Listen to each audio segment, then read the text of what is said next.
Bom dia, meu povo, tudo bem?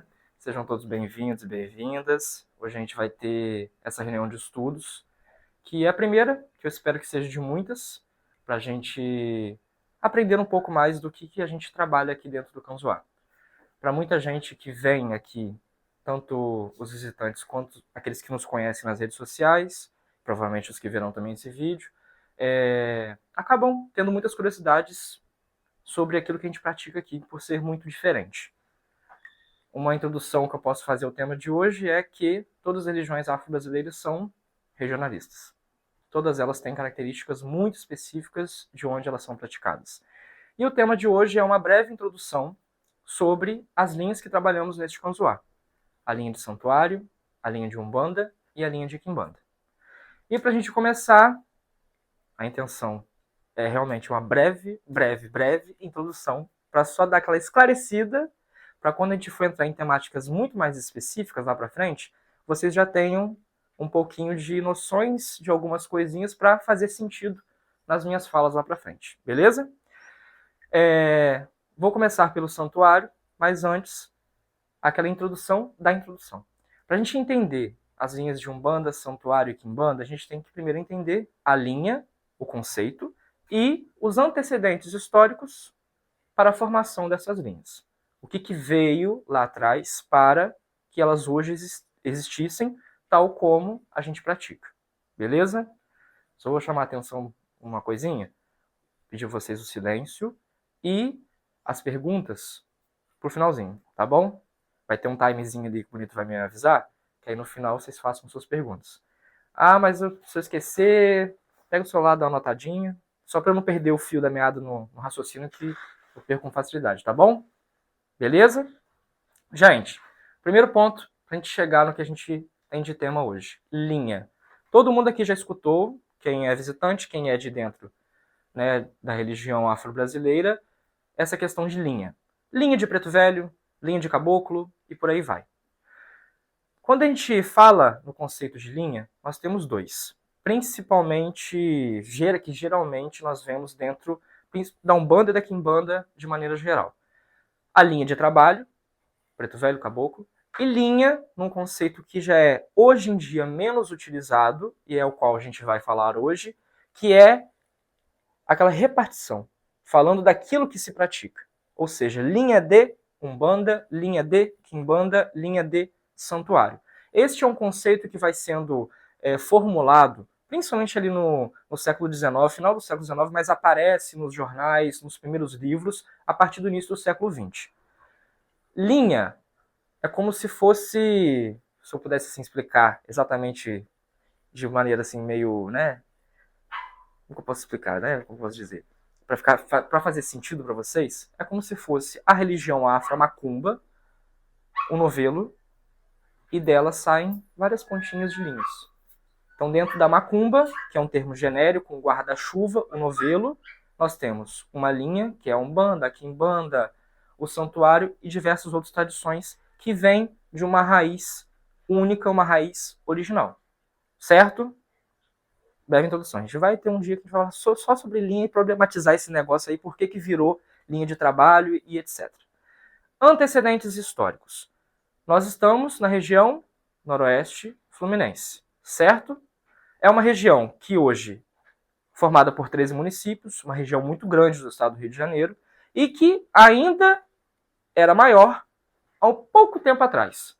Final da década de 1980, nós temos a divisão de região noroeste fluminense. Antes era tudo norte fluminense. Então, a partir do final da década de 80, nós temos norte e noroeste fluminenses. Duas regiões divididas, que eram apenas uma, e isso vem lá da época colonial. É uma região tão grande que no norte fluminense nós temos o maior município do estado do Rio de Janeiro, em questão territorial, que é Campos do Goytacazes. Norte e noroeste fluminense é muito grande e vasto. Então vocês imaginem essa região enorme, a variedade de tradições e de raízes dentro da macumba, dentro das tradições afro-brasileiras. A nossa aqui do Noroeste Fluminense vai pegar de diversas partes ligadas à nossa colonização.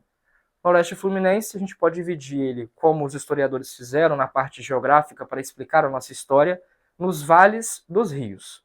Então nós temos o vale do rio Muriaé, que é o que corta a nossa cidade, o vale do Carangola, que passa por Natividade principalmente, e o vale do Itabapoana, que corta Bom Jesus do Itabapoana. E outros municípios também, mas os principais que esses rios cortam. Enquanto os vales do rio Muriaé e o Carangola, que são aqui a nossa região, né, dentro do Noroeste, eles são colonizados pelos mineiros, o Itabapoana é colonizado principalmente pelos capixabas. Então, nossa colonização ela é feita em Minas Gerais e Espírito Santo. Tanto que vocês vão perceber que a divisa está muito próxima daqui, justamente por conta da presença que eles foram chegando, né, e apertando o Estado, né, e ocupando aqui essa região que ficou pertencente ao Rio de Janeiro. Quando o homem branco vem para cá, naturalmente ele chega aqui, já tinha gente, certo? Na nossa região aqui, Taperuna, esse vale do Carangola e Muriaé, nós tínhamos a ocupação dos povos originários conhecidos como puris, que inclusive a gente trabalha dentro da Umbanda e do Santuário, com esses espíritos daqueles que aqui habitavam, né, antes do homem branco aqui chegar. Quando o homem branco chega, a primeira coisa que ele faz é o quê? Trazer negros escravizados, entre eles africanos e seus descendentes. Segunda coisa que ele faz é tentar domesticar, esse é o termo que os historiadores usam, o indígena puri. Domesticar é uma palavra amansadinha, carinhosa para falar escravizar. Fazer a mesma coisa que eles faziam com os negros africanos e seus descendentes. Esse trazer negros escravizados de Minas e Espírito Santo faz com que as práticas religiosas, sincréticas, as crenças, as culturas destes povos cheguem até a nossa região, se misturem com os indígenas puris, já que eles eram escravizados juntamente com esses negros, e a catequização do branco. Então isso aqui vira um caldeirão disso tudo, de influências de culturas, de crenças, de religiosidades, e vai formar a nossa Umbanda, o nosso santuário e a nossa Quimbanda. Certo? Muita coisa, né, eu tô acostumado, né, principalmente lá no Instagram, mas também os visitantes, né, às vezes até mesmo os filhos, né, chegam assim pra mim, né, JP, lá na Umbanda do fulano tem isso, nós não tem, né, prefeitura, e matar bicho na Umbanda, né, por que não tem, tudo mais.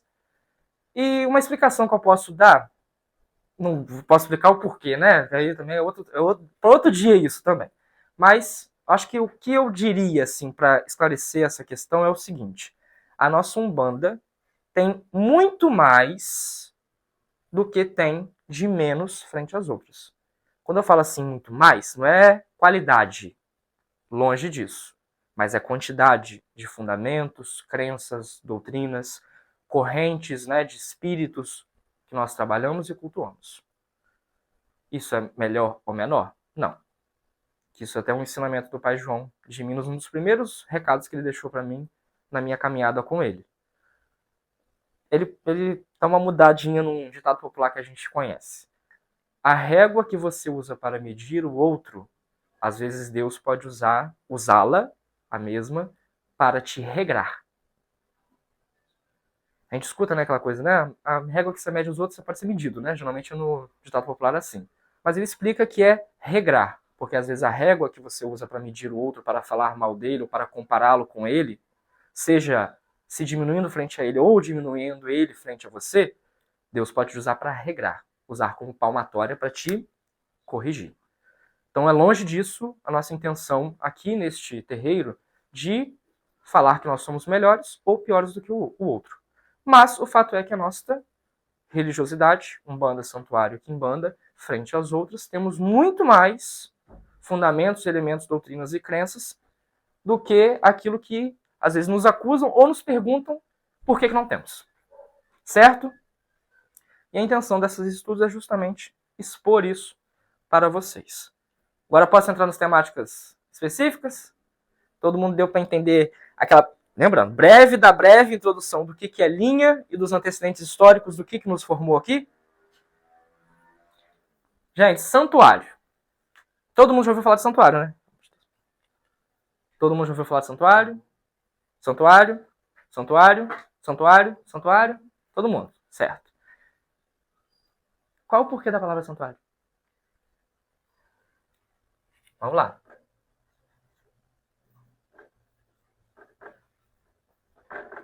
Uma coisa que eu sempre falo com meus filhos é o seguinte: quando você quer conhecer uma coisa, seja ela o que for, comece por onde? Deixa o pai orgulhoso. O que é a etimologia da palavra? Isso, a origem e significado da palavra, certo? Porque tudo tem um porquê. Toda palavra que a gente usa tem uma origem de alguma outra língua ou um porquê de um sentido. Ela não é. A gente não fala coisa a esmo, que não tem um porquê da gente usar aquele tipo de palavra, certo? Ninguém tem um palpite assim, santuário. Quando eu falo santuário, esquece a religiosidade. Vamos esquecer agora afro-brasileiro. Esquece essa parte. Se vocês fossem católicos, evangélicos, budistas, seja o que for. Se eu falasse assim, santuário para vocês, o que é a primeira coisa que surge na cabeça de vocês? Santo. Mas o quê?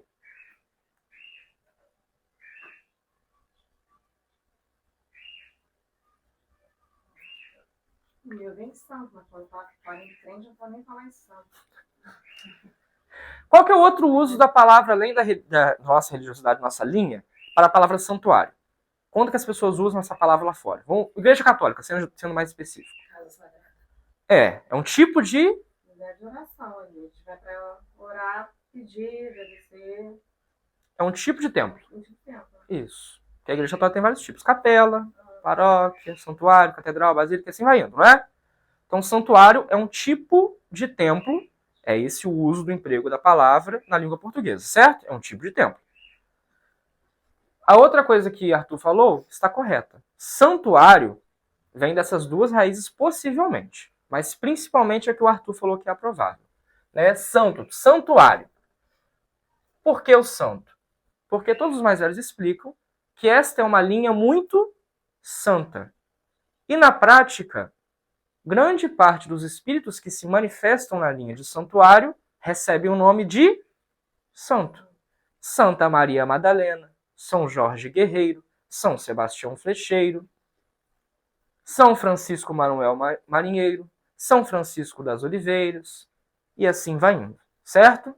São santos. A gente chama eles de santos e dá esse nome a eles por conta do próprio sincretismo religioso.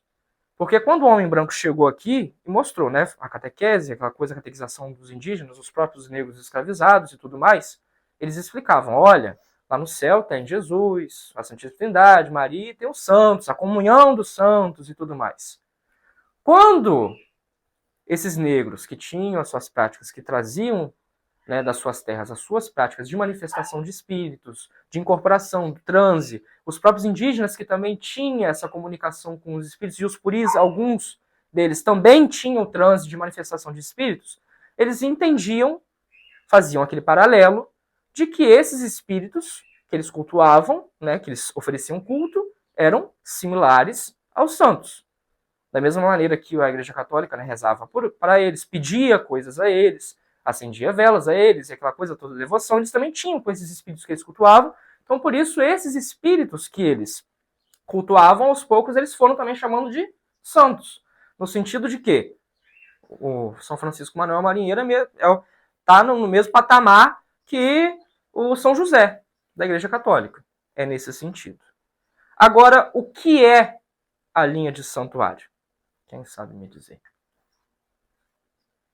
Eis o mistério da fé. Se a gente for definir ela no grosso modo, o santuário é uma religiosidade ou uma religião aqui da nossa região, que também está ali espalhado na divisa ao lado, né, do Espírito Santo, alguma coisa remanescente de Minas Gerais. Então, nesse triângulo das divisas é onde está essa religiosidade, que tem uma doutrina muito sincrética, e eu talvez diria que até mais que a Umbanda, né? De trazer esse conhecimento católico do catolicismo popular para dentro da questão afro-brasileira, e é uma religiosidade que mescla-se também com o kardecismo, com a questão indígena e a questão afro. Traz nela conhecimentos teóricos e práticos de cada uma dessas raízes, vamos assim dizer. E o que mais, assim, agora partindo para a parte prática, né? O que mais diferencia o santuário das outras linhas que nós praticamos aqui é, principalmente, que ele é feito na mesa. Então é uma religiosidade que tem a mesa sempre coberta com a toalha branca, como um fundamento principal.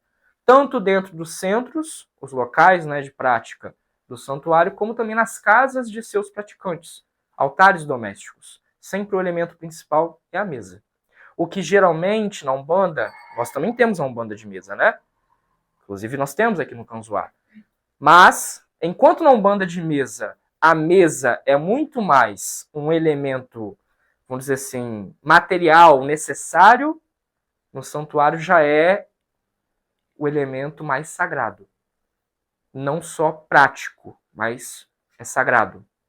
Enquanto na Umbanda a gente tem as imagens, nós temos as quartinhas, os assentamentos, as firmezas que são ali aquela concentração, aquele local, aquele ponto focal, vamos dizer ali, assim, que dali vem as forças que nós precisamos e ali nós vamos para cultuar, no santuário é a própria mesa. Todo o restante que vem em cima dele, que vai variar em cada tradição do santuário, mas aqui como na nossa, as garrafas, as águas, os copos, as imagens, o cordão de São Francisco, as cruzes, os textos, são elementos que vão agregar ou que vão firmar algo ou que vai ser coisa prática para ser utilizada. Mas a força principal vem da mesa. É nessa madeira que está concentrada todas aquelas forças que são cultuadas e que são recebidas dentro da linha do santuário. O santuário, ainda na parte prática também, ele é diverso. Por mais que seja hoje uma tradição que esteja literalmente acabando, ou seja, são poucos os centros que mantêm o santuário hoje em dia, né, aqui na nossa região, e para exemplificar, que tenha, vamos dizer assim, puro, não no sentido de também botar uma régua, né?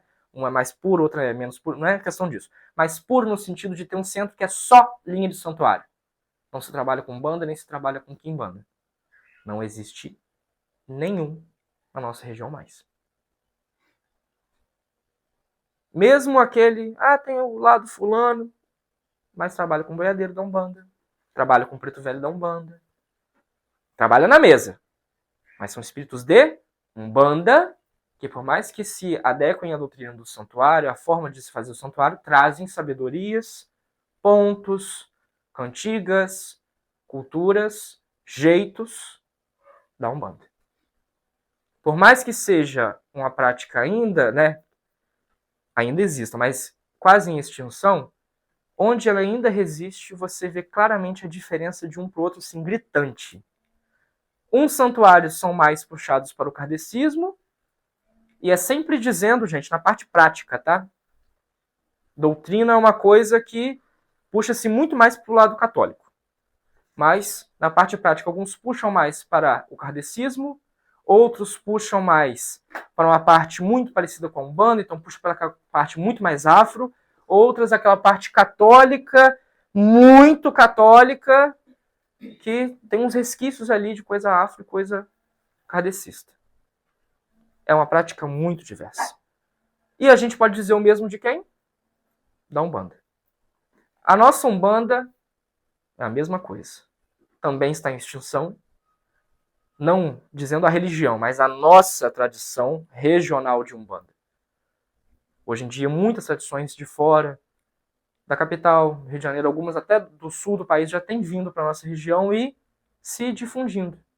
Então, aqueles locais onde era só santuário lá atrás, foram conhecendo essas umbandas de fora e foram se tornando umbanda. Né? Isso é um processo natural, histórico que aconteceu aqui na nossa região, que está ainda acontecendo. E a nossa tradição de umbanda de raiz aqui da nossa região, ela tem a sua diversidade enorme. Mas ela tem uma raiz, certo? Ela tem uma origem. Alguém sabe me dizer que origem é essa?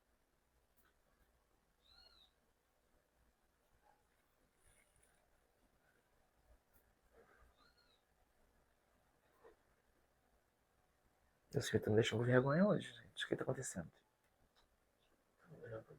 Hã? Vou precisar ficar quieto. Gente, o que eu falei pra gente entender uma palavra? Certo. Alguém sabe o que significa a tradução da palavra umbanda?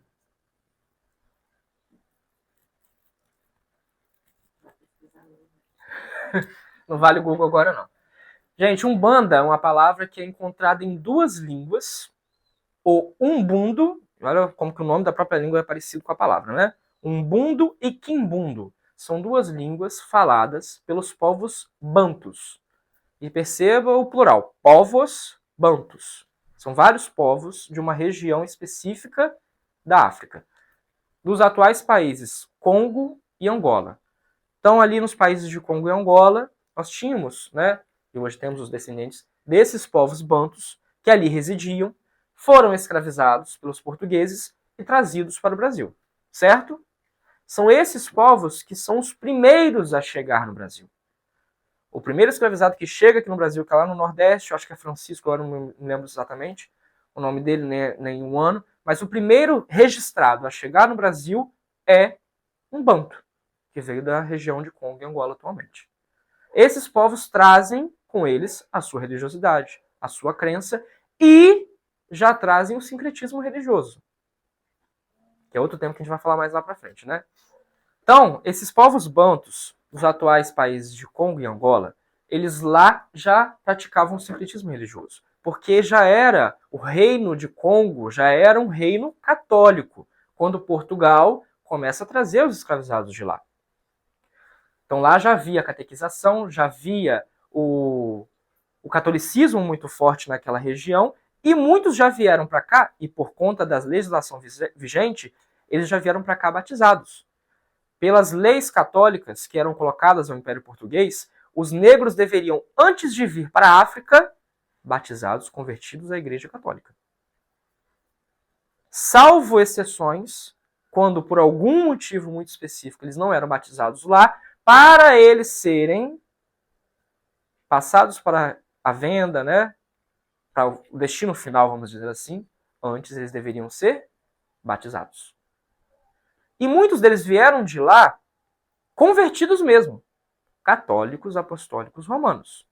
Outros apenas obrigados. Outros no sincretismo. Tiveram contato, foram catequizados, pegaram coisas do catolicismo e botaram dentro da sua sacola de crença religiosa.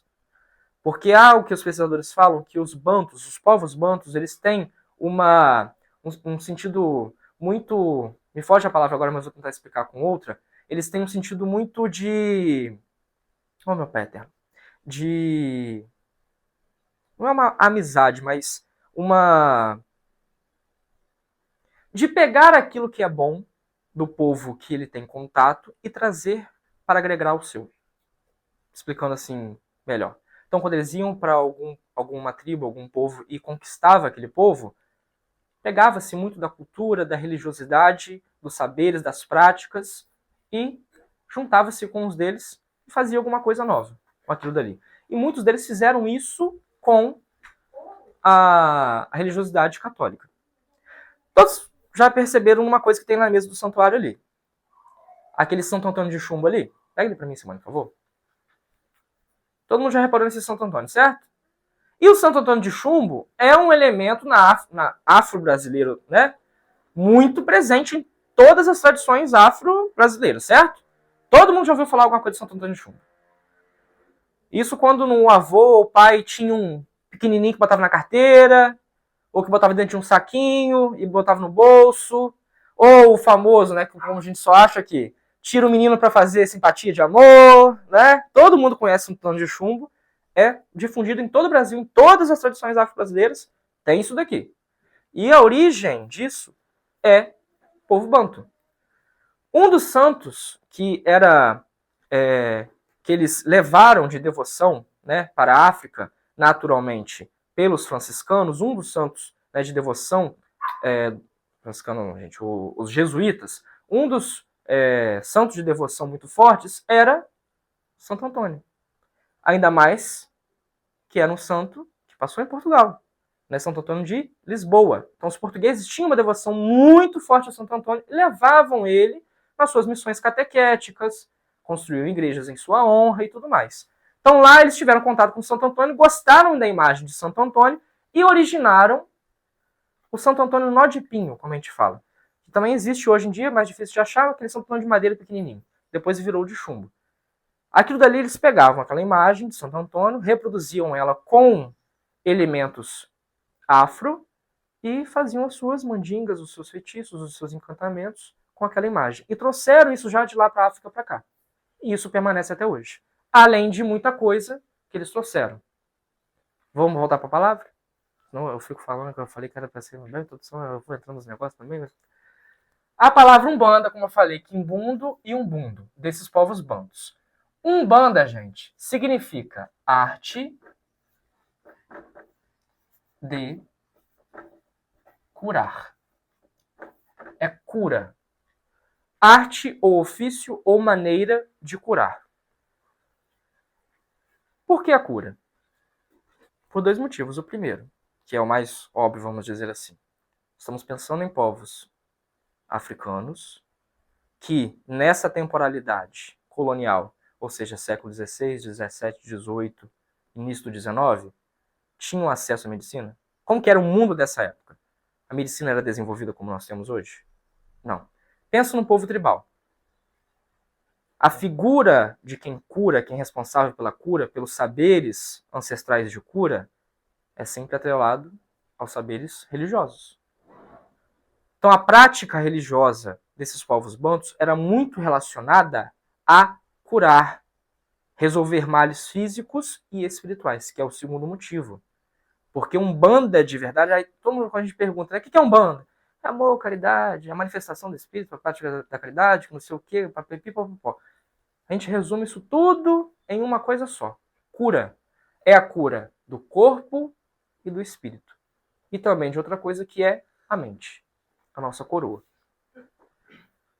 A nossa Umbanda, ela vai ser criada na nossa região basementada, fincada nesse sistema de cura. Tanto é que os nossos fundamentos, as nossas doutrinas, elas são sempre voltadas a essa coisa dos objetos, dos saberes de cura.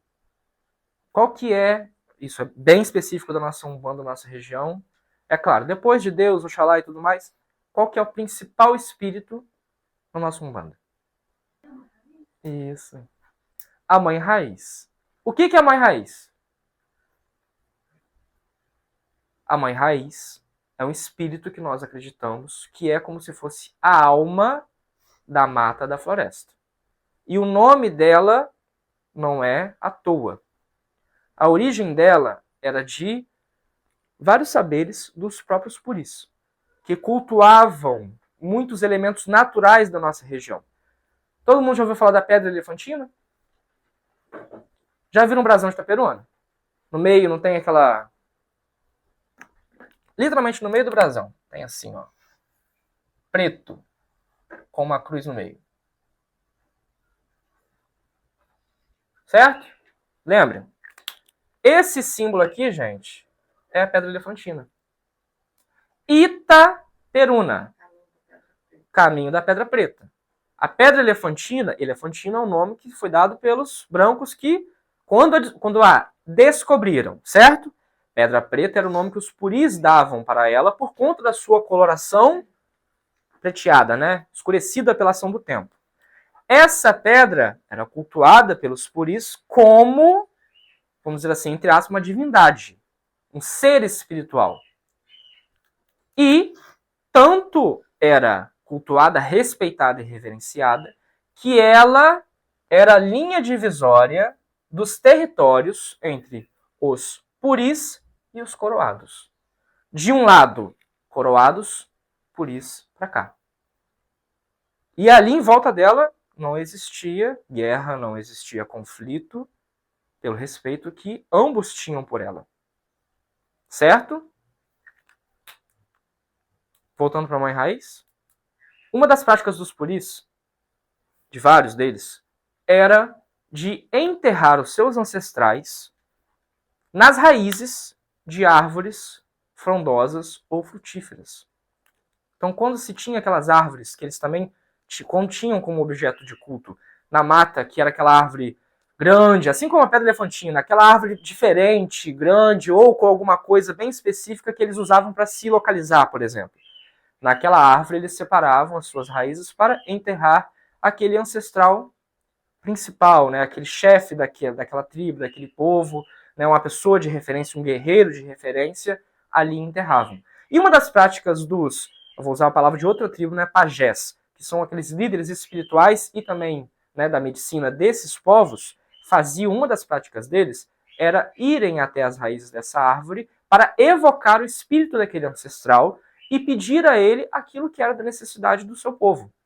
E muitas das vezes essas práticas, que são registradas pelos brancos, que viram eles fazendo isso, muitas vezes eles entravam em dança.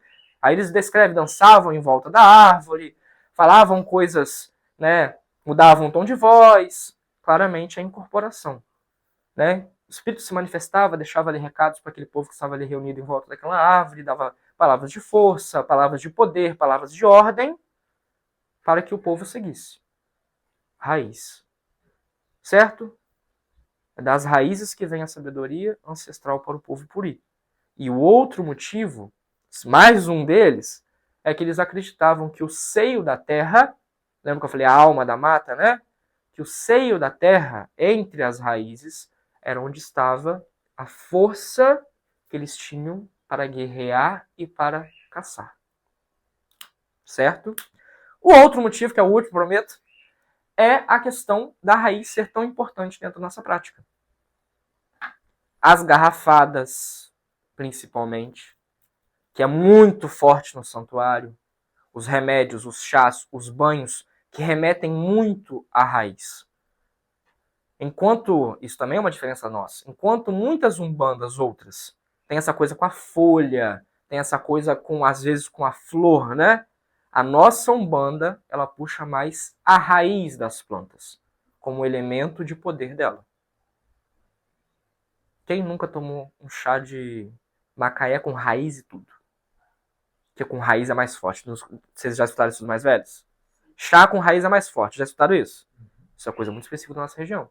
É porque a raiz tem mais concentração do negócio? Depende da planta, claro. Mas tem planta que, às vezes, é menos do que a própria folha dela. Mas tem essa coisa da espiritualidade na raiz que puxa. Não, faz com a raiz tudo, lava a raiz, bota com terra também, faz o chá e fica mais forte. Isso os mais velhos daqui da região falam. E veio dessa sabedoria lá de trás que é a nossa raiz na nossa umbanda. Certo? Gente, a palavra umbanda, ela é escrita dessa maneira e pronunciada assim, certo? Mas ela se escreve daqui para cá. Esse U é um acréscimo que nós fazemos por conta da pronúncia. É uma pronúncia meio fechada que os bantos falavam. Que era uma pronúncia que às vezes os portugueses entendiam como ou como em banda. Então são dois nomes que nós vamos ver como definições da nossa religiosidade. Já ouviram esse nome? Hoje em dia, pouco se utiliza ele por conta da popularização do Nunca ouviram esse nome? Ai, quem sou eu, embandeiro? Eu vim beirando uma oi labareda de embanda. Eu vim beirando uma... Lembraram? Qual que é o nome da... O que a gente é? A gente é da Umbanda, certo? A gente é o quê? Umbandista, não? Umbandista, certo?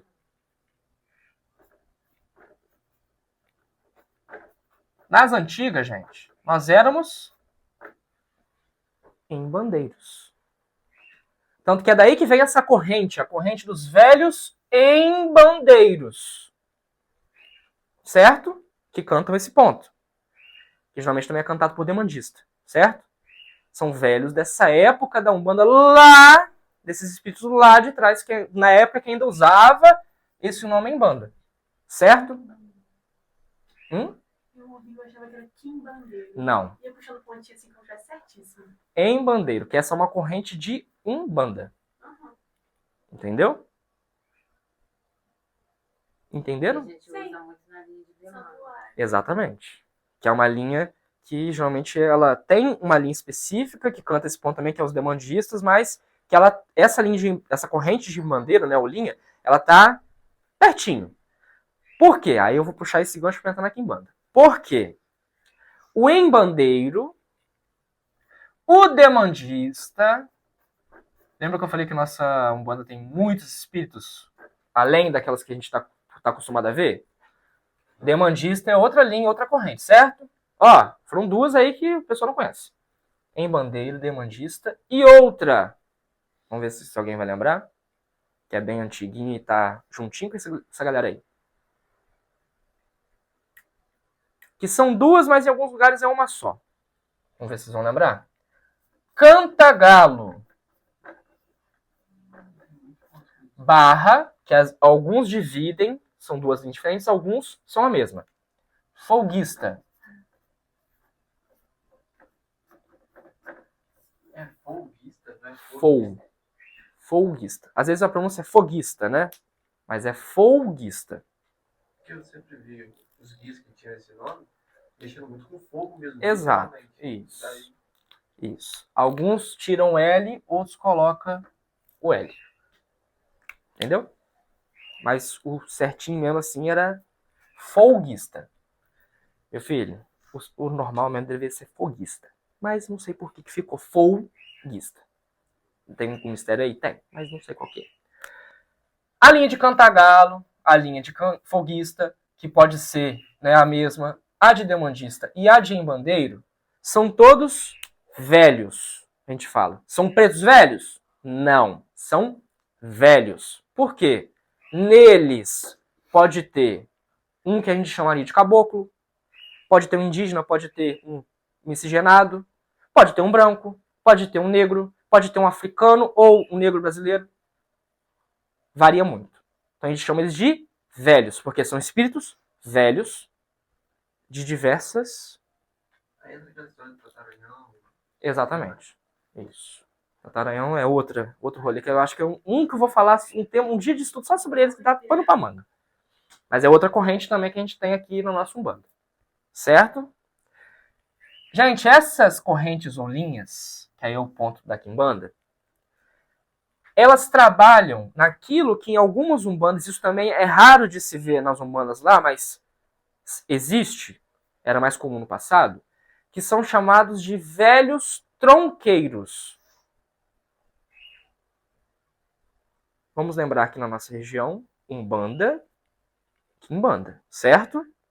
Tradições que sempre, em todas, andam juntas, mas que são separadas em suas doutrinas e práticas. E também em algumas entidades que uma tem e outra não tem. Certo? Na Umbanda tem Exu? Estamos falando da nossa. Não, né? Então na Umbanda, dentro da Umbanda, tem que ter entidades que, vamos dizer assim, cumprem a função do Exu nas que tem, certo? Que são esses velhos tronqueiros. Ó. Lembra da tronqueira? É um espaço de defesa do terreiro, certo? Que geralmente, aí eu pulo do gato, geralmente a gente vê comum, quem que é assentado ou que é colocado lá, na tronqueira? O Exu, a Pombagira, o Povo de Quimbanda, certo? Na nossa tradição, não somente. Porque temos esses espíritos aqui que são os que fazem a defesa dentro da Umbanda, na tronqueira da entrada do terreiro. Aqui em Umbanda são os Exus, são outros espíritos velhos, tudo mais, tem caboclos também, tudo mais. Mas na Umbanda são eles que cumprem esse papel. Certo? E aqui em Umbanda, gente? De onde que vem?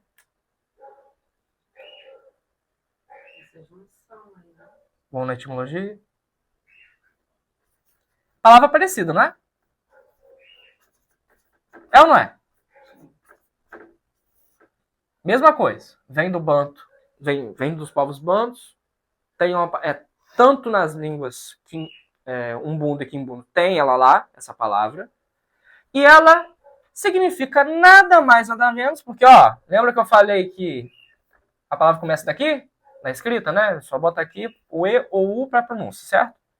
Ah, ela aqui dentro.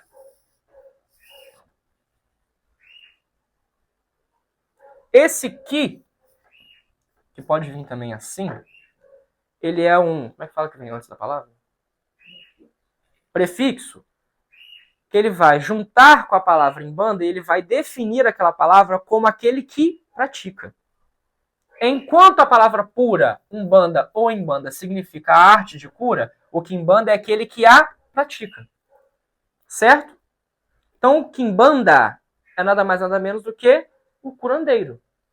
Se a Umbanda é a arte de cura, ele é o curandeiro que faz essa cura.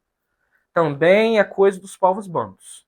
Por que que ficou esse nome definido? Porque era geralmente o nome do sacerdote nas umbandas antigas. Hoje nós chamamos de pai de santo, padrinho, tata, vários nomes que vão definir aquele que é o sacerdote, a pessoa principal do culto de umbanda, certo? Lá para trás era o quimbanda, o curandeiro. E geralmente era a pessoa que também era o chefe de práticas outras, né, que entravam ali na parte da feitiçaria, que não era um culto propriamente dito, mas era aquela coisa do feitiço, aquela coisa da simpatia, da mandinga, certo? E como no imaginário popular e também na questão prática, isso foi sempre puxando para o lado de espíritos, que hoje nós chamamos de Exus, de pombagiras e tudo mais, isso aos poucos foi sendo recortado, vamos dizer assim, e Quimbanda aqui, Umbanda aqui. E também por conta de, dependendo da região, os desdobramentos de doutrina, que a Umbanda foi se puxando mais para o lado do catecismo, outras puxando mais para o lado da questão doutrinária católica e tudo mais, e aquela coisa do diabo, aquela coisa do mal, todo esse rolê, né, que foi colocando a Umbanda sempre mais bonitinha, enquanto a Quimbanda a parte mais pesadinha. Isso dentro da construção histórica. Agora, a nossa Quimbanda, o que ela é? Principalmente, parte prática que eu tô falando, né, gente? Principalmente, defesa e proteção. São as definições da nossa Quimbanda. Tanto que, como eu falei, aqui não tem, não conheço, né, pelo menos, tradições que só sejam Quimbanda. Sempre ela está atrelada com a Umbanda. E você vai perceber sempre nessas tradições que a Umbanda é aquela coisa da consulta, do aconselhamento, da palavra. Claro, tem as práticas e tudo mais. E a Quimbanda vem sempre muito mais naquela coisa do descarrego, quebrar a demanda, proteger o terreiro, fazer uma limpeza. Sempre nessa questão. Tanto que você percebe na nossa, nossas tradições que nós vamos ter espíritos de Umbanda, como esses daqui, né? É muito comum esses espíritos de umbandeiros, demandistas, cantagalo ou foguistas, eles serem aqueles espíritos que a gente fala, né, aqueles elevador. Que eles vêm, baixa, puxando ponto, sobe. Que naquele ponto que ele puxa, ele já fez o trabalho que ele tinha que fazer. Então não é muito de conversa. Ele é de serviço, vamos dizer assim. Certo? Enquanto isso, não são de consulta. Então ficam ali apenas para fazer aquele serviço que é cantado no ponto e sobe. Enquanto na Quimbanda nós vamos ver espíritos que também fazem isso, mas principalmente, Exus e pombagiras principalmente, que são aqueles que vêm, pode até cantar um ponto para fazer o seu trabalho, mas às vezes ficam na terra, às vezes no silêncio, ou marafando, ou fumando, mas não dão consulta. Já repararam isso? Por quê? É aquela coisa do sentinela, aquela coisa do vigia, que está ali para rondar, fiscalizar. Enquanto a Umbanda já vem nessa questão muito mais da prática e da língua. E a prática sempre vem atrelada também a questão da língua, que é a parte do ponto.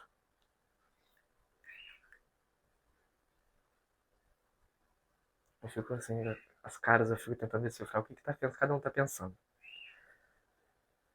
Deu para ser uma breve da breve da breve? Da introdução da introdução da introdução? Deu? Perguntas. Não existe pergunta boba. Existe pergunta que não se sabe a resposta. E que pode ser respondida se vocês não acharem que é bobo e fazê-las. Podem fazer. João, quando entra na parte da Umbanda e na arte de curar, você Uhum. falando da raiz e tal. Por isso que a gente mexe muito com esse negócio de erva, de banho de erva, chá, essas coisas. Exatamente. Porque na Umbanda de maneira geral, né? Mas na nossa Umbanda isso é muito mais forte, né? Vamos dizer assim, o sangue vegetal, né? É muito mais forte por conta dessa relação que nós temos muito direta com essa questão da mãe raiz, com essa questão das matas, né? essa questão dessa força que há nessa coisa do verde, né, vamos dizer assim, nas árvores e tudo mais, e daquilo que também habita nela, né? Tanto que, por exemplo, a gente tem aquela linha, aquela corrente também, os animais sagrados, que é raro de se ver, mas que são literalmente espíritos encantados de animais, né, da mata, como a onça pintada, a paca, a anta, e assim vai indo, entendeu? Por conta disso que a gente tem essa coisa muito forte, né, do preto velho rezar sempre, ou quase sempre, com a erva, do descarrego ser feito com bate-folha, do banho de erva, tanto para limpar, para qualquer coisa, né, deu um peidinho, banho de erva, né? Tem essa coisa muito firme ali, né, que às vezes vem até um pouco mais do que outras práticas que são mais comuns em outros umbandos, né? Igual, por exemplo, né, os mais antigos, por que a mãe raiz, né? Isso é até uma questão que foi sendo esquecida ou que muita gente não consegue, assim, imaginar direito o que ela é. Porque não existe, por exemplo, imagem de mãe raiz. Nunca. Gente, é um espírito da nossa Umbanda que nunca foi sincretizado. Tipo assim, a gente tem Ogum. Ogum sincretizado com quem? São Jorge. Por aí vai, né? Os orixás têm esse sincretismo com o santo. A mãe raiz não. Tem nenhum santo que fala assim, aquela imagem ali, aquela imagem de santo ali é a mãe raiz. Não. E não foi também criada uma imagem, algo iconográfico que você veja a mãe raiz. Por quê? Às vezes, em muitos terreiros, era a principal firmeza do terreiro era o quê? Uma planta.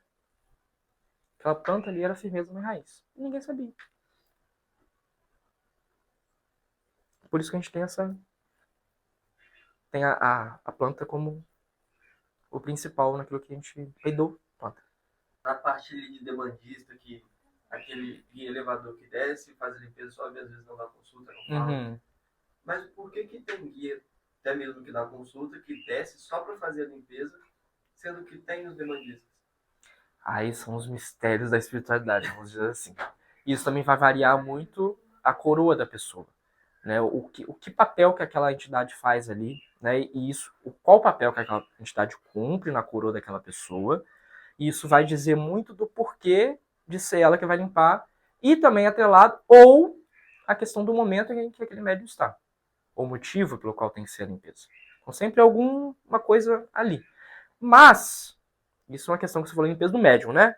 Para vir descarregar o médium, certo? Esses espíritos aqui, eles trabalham principalmente terreiro. Lembra? Tronqueira. Então é a defesa do... Podem até vir para descarregar o médium e tudo mais, mas nunca só para isso. Por isso que é tão pesado. Então, Exatamente.